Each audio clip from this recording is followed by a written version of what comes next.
vazukuru vangu ka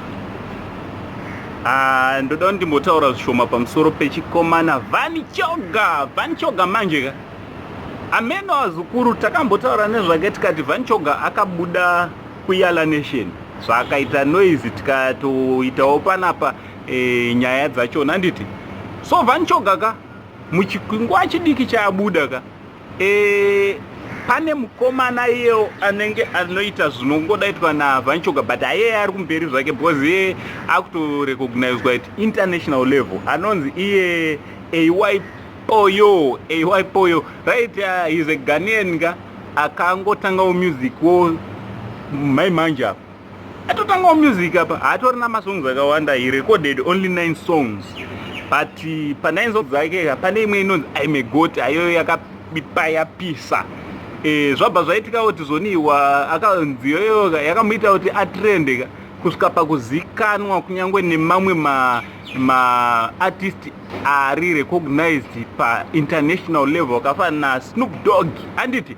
So AY Poyoka he knows very well kuti maZimbabweans they support him. Ndakamboona imwe interview yake achitoti Zimbabweans vanomusupporta South Africa Southern African region inomusupporta zvakanyanya. So AY Poyoka vabva vazoronga kuita collab na Vanchoga.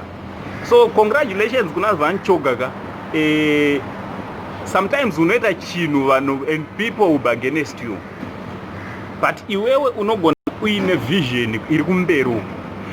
Ndadzidza chimwe chinhu vazukuru kubva panyaya iyi.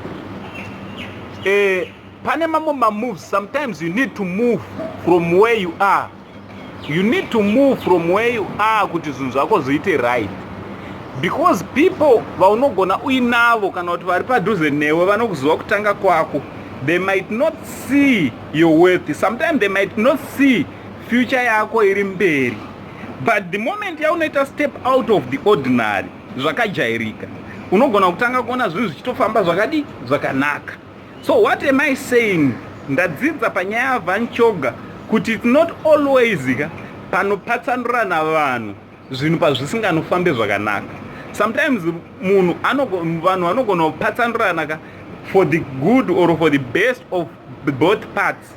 Like what is happening to Vanchoga, things are promising ahead.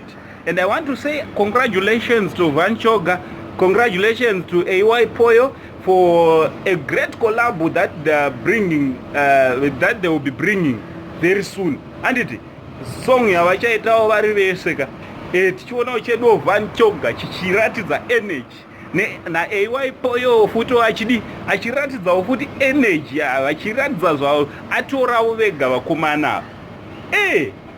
Ngatidzidzeiwo kubva kune vamwe hanzi kugara naka kuona dzevanhu inogara nichizvitaura izvi vazukuru nekuti tinotoonawo zvinenge zvichiitwa nevamwe tokopa zvinenge zvakanaka zvinenge zvichiitwawo nechi zvinenge zvichiitwawo nevamwe.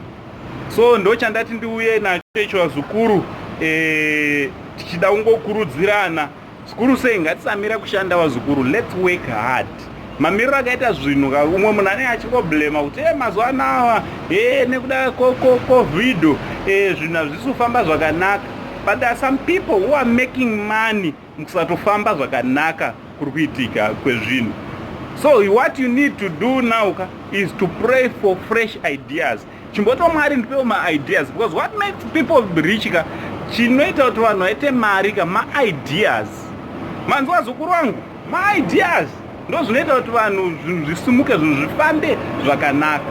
Ndochandangoto ndiuye nacho nasasekuru sei tichitaurawo kwakanangawo future yaVanchoga kuti is going to be doing a song na AY Poyo. So vazukuru titaurirane kuma-comments uko mutiudze kuti zvoni munofungei about Vanchoga na AY Poyo, muri kuoneiwo pamberi apo pa future yevakomana ava.